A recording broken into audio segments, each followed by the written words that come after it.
Puluhan anak yang berasal dari kalangan generasi Z mengikuti lomba melukis wayang klasik Kamasan, serangkaian PKB ke-45, Kamis 22 Juni. Salah seorang juri, Wayan Gulendra, yang ditemui di kalangan Ayodhya Taman Budaya Denpasar mengatakan, lomba ini bertujuan untuk melestarikan budaya, khususnya seni lukis klasik. Ia menyebutkan budaya Bali yang karya ragamnya harus diperkenalkan sejak dini ke anak-anak. Kedepannya, mereka bisa memahami pakem klasik mulai dari sisi maknanya dan detail-detailnya. Tema yang diberikan yaitu sesuai dengan tema besar PKB ke-45, yaitu Segara Kerti Prabaneka Sandi, Samudra Cipta Peradaban. Peserta dibebaskan untuk memaknai tema tersebut dan membuat seni wayang sesuai dengan kreativitas mereka. Dosen ISI Denpasar ini mengatakan, peserta lomba seni lukis wayang klasik berasal dari seluruh kabupaten kota yang ada di Bali. Jumlahnya kurang lebih 60 orang. Dosen jurusan seni rupa murni ini juga berharap melalui lomba wayang klasik Kamasan, generasi muda tidak asing dengan budaya milik mereka sendiri. Apsari, Dika, Bali Pos. Tujuannya di mana kita berusaha untuk melestarikan seni budaya Bali, khususnya seni klasik yang kita lihat sebagai suatu sumber daya Bali yang demikian hebat. Ya, kita harus perkenalkan sejak dini ke depan anak kita sehingga memang betul-betul memahami pakem klasik Bali.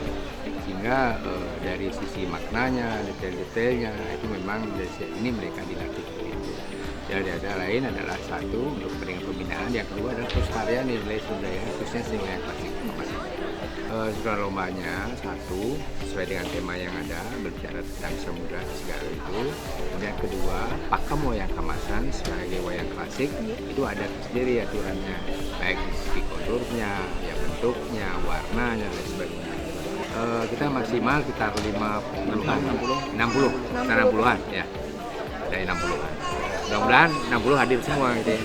Tentu saja satu dari artistiknya, estetikanya, kemudian sesuai dengan tema yang ada, kemudian kerapian, ya kemudian tata rias wayang dan sebagainya, sesuai dengan pakem itu. Nah, itu tentu saja sudah dibahas sendiri ya. Tentu saja tentang kreativitas, tentu saja bagaimana adik-adik kita memahami tema itu tentang segala itu ya. Nah, itu. Harapan kita untuk ke depan ya, bahwa bagaimana suatu seni budaya khususnya wayang klasik Kamasan dalam proses pelestarian, pembinaan dan pengembangan itu sendiri itu sangat dibutuhkan, dipentingkan sekali kegiatan semacam ini bisa berkelanjutan. Karena generasi muda sebagai generasi milenial, mereka kan tantangannya cukup besar ya. Sekarang di samping ekonomi, kemudian tantangan budaya luar cukup besar untuk mereka dari dunia pergaulan dengan majunya teknologi komunikasi itu luar biasa. Nah, di sini kita berusaha sedini mungkin memperkenalkan seni lukis wayang Kamasan itu supaya mereka tidak asing terhadap budayanya sendiri.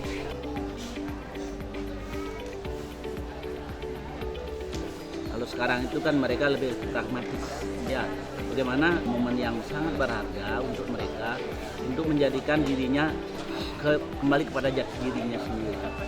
Tidak melupakan apa yang ada yang menjadi bernilai dalam budayanya sendiri, sehingga dia tidak asing seperti Pak Gulendra bilang tadi, tidak asing di daerahnya sendiri. Mengingat generasi muda kita di era milenial ini kan sangat kompleks, perkembangan digitalisasi, cara berpikirnya, kemudian bagaimana wawasan ke depannya, dia sudah ada pos-pos yang berbeda gitu dengan kita yang generasi yang dahulu. Inilah kita menjadi perhatian khusus dari Majelis Kebudayaan.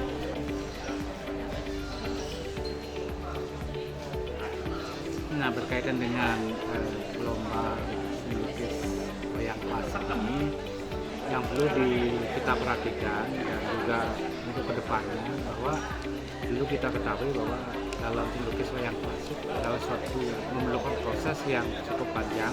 Nah, oleh karena itu pelatihan sebelumnya untuk anak didik itu sangat diperlukan. Saya lihat di sini bahwa antusias generasi muda khususnya dalam konteks melukis wayang klasik ini jauh meningkat ya, dari sebelumnya. Jadi ada peningkatan dan ini sangat patut kita apresiasi.